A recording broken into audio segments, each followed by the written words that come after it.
In today's video, we're going to be talking about Iconic Arcade, and we have a lot of updates to get through here, including the poll results for the Street Fighter II World Warrior side art survey poll they put out to pre-order holders. On top of that, we've got new renders of the cabinets, and we've even got a new name. And believe it or not, it's a little...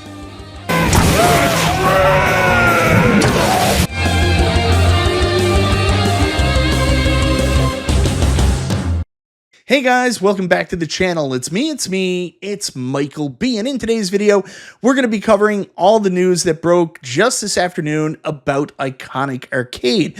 But before we get into that, I want to say thank you so much, everybody, for checking out the video. Guys, I always appreciate the support. If this is your first time to the channel, you like what you see, go ahead, subscribe, click the bell for notification, all that YouTube jazz. So guys, in today's video, we're going to be taking a look at Iconic Arcade that was announced last January, and it's taken us a very long road, but it looks like we're finally getting to see what the final product is going to look like. When this was launched initially, some people in the community had some issues with the side art on the Street Fighter II World Warrior cabinet. I know this is where you're going to say, Mike, it was mostly you, but it looks like a lot of people did. They said they were going to put out a survey. We finally have results for that, as well as new renders on the cabinet. And believe it or not, the cabinet even has a new name.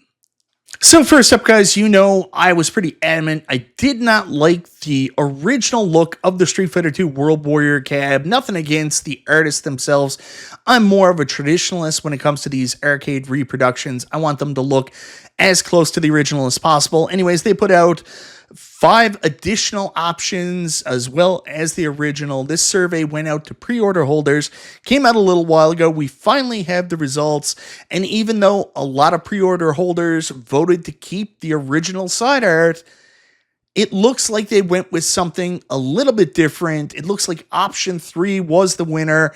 This one is obviously remarkably different from the original, but it still encompasses so much of what made the original great, and it doesn't have that big yellow sideways Street Fighter II that really was the thing that bothered me so much. I get that option 2, which would have been my preferred choice, isn't everybody's cup of tea because these were just merely conversion kits, but I think number 3 is a pretty fair compromise in that capacity where we get full side art as opposed to just a sticker.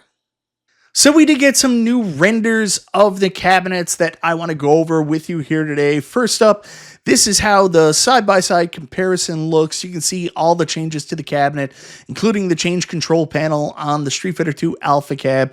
There's a look at the new artwork on the Street Fighter II World Warrior cab. I think it looks pretty good. Let me know your thoughts down below. Of course, they released another image that was a close-up of the Street Fighter II World Warrior cab here. There's the Alpha cab in the background. You can get a look at how that front control panel was laid out.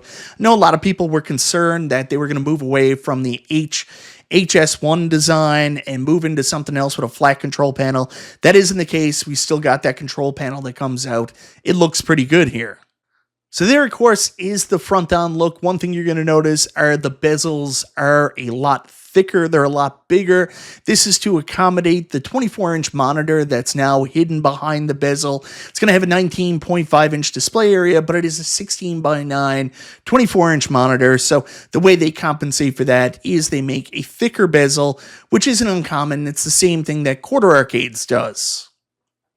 So guys, here is a look at the cabinets angled against each other. That looks okay. And here are the cabinets back to back for those of you who want to set it up that way in your arcade. You can get a look comparative to what the art style is.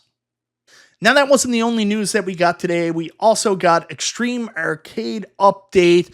A press release kind of came out jointly through Iconic Arcade, through Reddit and NeoHyper64. So here's a little bit more information for you on what's going on with Iconic Arcade. You asked, we listened. Iconic Arcade is proud to announce fan requested updates to our extreme full-size arcade line. So the thing that I want to really look at right here is the extreme part, because we know when this was initially announced, they were called the XXL line, but it looks like whatever happened with Arcade 1-Up and, you know, the rumored cease and desist that we all pretty much think actually happened, it looks like they weren't allowed to use the XXL branding because maybe it was too close to what Arcade 1-Up was doing, so they moved to extreme full-size arcade. So anyways, we've got all new artwork redesigned for Street Fighter 2 The World Warrior XT arcade machine.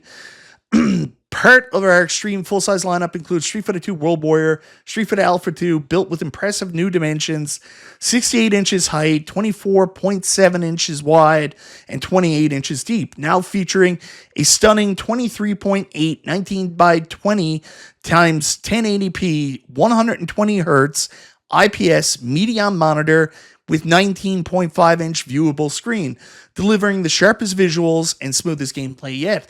And that monitor is also going to be a Lenovo monitor, we think. And then they've got the comments, built by fans, built for battle.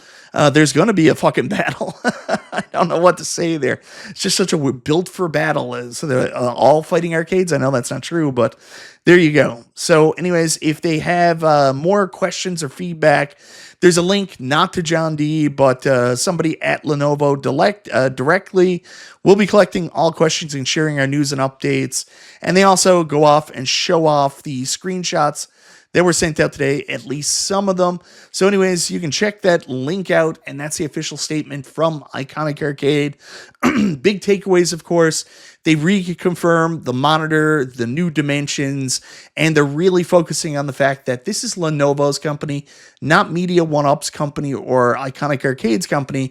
It's Lenovo that's backing this. So for the people saying they stole our money, I think you can relax a little bit. But yeah, the big takeaway is it's now Extreme instead of XXL. So guys, that's the big update for Iconic Arcade. I'm sure there's going to be more information coming out throughout the day. John D is still very much involved, and he has a weird way of kind of releasing information. Like, he only wants certain people to release certain things. So it's going to be different people giving you different pieces of information throughout the day. So keep your ear to the ground, see what you can find out. If you're interested in Iconic Arcade, that's the news I have for you, but there might be more coming. Anyways, guys, let me know in the comments down below, what do you think of this update for Iconic Arcade? Are you excited for the new Extreme Arcade line? I mean, if they can't use XL, I guess XT is as good as anything. It's just Extreme. I think about Harold and Kumar. Think about the 90s. Like, it's just such a funny name. Built for fans. Built for battle. It's just so weird. Anyways, guys, let me know your thoughts down in the comments below. Me personally, I like the new artwork. I think the name is ridiculous, but I understand it. And, you know, I'm just waiting now to see when pre-orders are going to go back up for this and if the price and shipping is going to remain the same. Anyways, guys, thank you so very much for watching. This is Michael B. the Game Genie. I'll talk to you next time.